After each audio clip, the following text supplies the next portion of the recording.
నీళ్లు లేకుండా, ఆర్మీ లేకుండా, అభివృద్ధి లేకుండా ఏదైనా కంట్రీ ఉందంటే మీరు నమ్ముతారా? ఆ కంట్రీ సింగపూర్ అని చెప్తే అసలు నమ్ముతారా మీరు అసలు? ఇది ఎలాగంటే 1965 లో సింగపూర్ ని మలేషియా వాళ్ళు ఫోర్స్ గా బ్యాన్ చేసేసారు. అప్పుడు సింగపూర్ దగ్గర ఆల్మోస్ట్ ఏమీ లేదు, ఆర్మీ లేదు, రీసోర్సెస్ లేదు, క్లీన్ వాటర్ కూడా లేదు. 2 మిలియన్ మంది ప్రజలు మాత్రమే ఉన్నారు, అది కూడా మురికి వాడల్లో ఉన్నారు. ప్రపంచమంతా సింగపూర్ సర్వే కాదని ఫిక్స్ అయిపోయారు. అప్పుడు వచ్చిన వాడే లీ కాన్ యూ 1959 లో పిఎం అయ్యి ఒక గోల్ పెట్టుకున్నాడు, సింగపూర్ సర్వైవ్ అవ్వాలి, ఇంకా డెవలప్ అవ్వాలి అని. దీనికోసం అతను 5 స్టెప్పులు తీసుకున్నాడు. మొదటి స్టెప్ వచ్చేసి కరప్షన్ ఆపేయాలి, బ్రైబరీని టోటల్ గా బంద్ చేసేసి గవర్నమెంట్ ని క్లీన్ అండ్ హానెస్ట్ గా చేశాడు. సెకండ్ స్టెప్స్ జాబ్స్ క్రియేట్ చేయాలి. సింగపూర్ దగ్గర ఒక్క రిసోర్స్ మాత్రమే ఉంది, అది వాళ్ళ ప్రజలు మాత్రమే.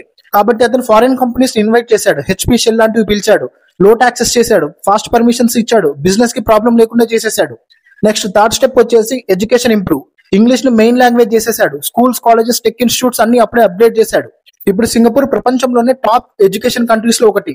ఫోర్త్ స్టెప్ వచ్చేసి హౌసింగ్. చాలా మంది స్లమ్స్ లో ఉన్నారని హౌసింగ్ బోర్డ్స్ క్రియేట్ చేసి చీప్ గా, క్లీన్ గా, సేఫ్ హౌసెస్ అన్ని కన్స్ట్రక్ట్ చేయడం స్టార్ట్ చేశాడు.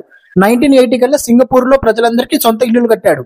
ఇంకా ఫిఫ్త్ స్టెప్ వచ్చేసి వాటర్ ప్రాబ్లమ్స్ మొత్తం ఫిక్స్ చేశాడు. రిజర్వాయర్స్ అన్ని కొత్తగా కట్టాడు, వాటర్ రీసైక్లింగ్ పెట్టాడు, మలేషియాతో long term water deal sign చేసుకున్నాడు.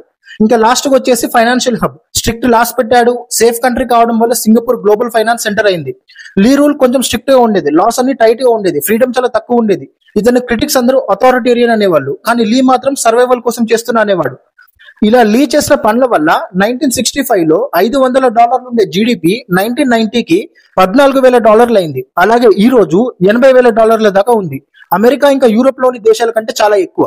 సింగపూర్ దగ్గర ఆయిల్ లేదు, ల్యాండ్ లేదు, వాళ్ళకి ఫ్రెండ్స్ కూడా లేరు, కానీ డిసిప్లిన్ ప్లానింగ్ తో ప్రపంచంలోనే అత్యధిక ధనికులైన దేశాల్లో ఒక దేశంగా నిలిచింది. సో మన దేశం కూడా ఇప్పుడు వీళ్ళలాగా అభివృద్ధి కావాలంటే మనం ఏం స్టెప్స్ తీసుకోవాలో మీరు కామెంట్ లో మెన్షన్ చేయండి. వీడియో లైక్ చేయండి, మీ ఫ్రెండ్స్ తో షేర్ చేయండి, ఛానల్ ని సబ్స్క్రైబ్ చేసుకోండి.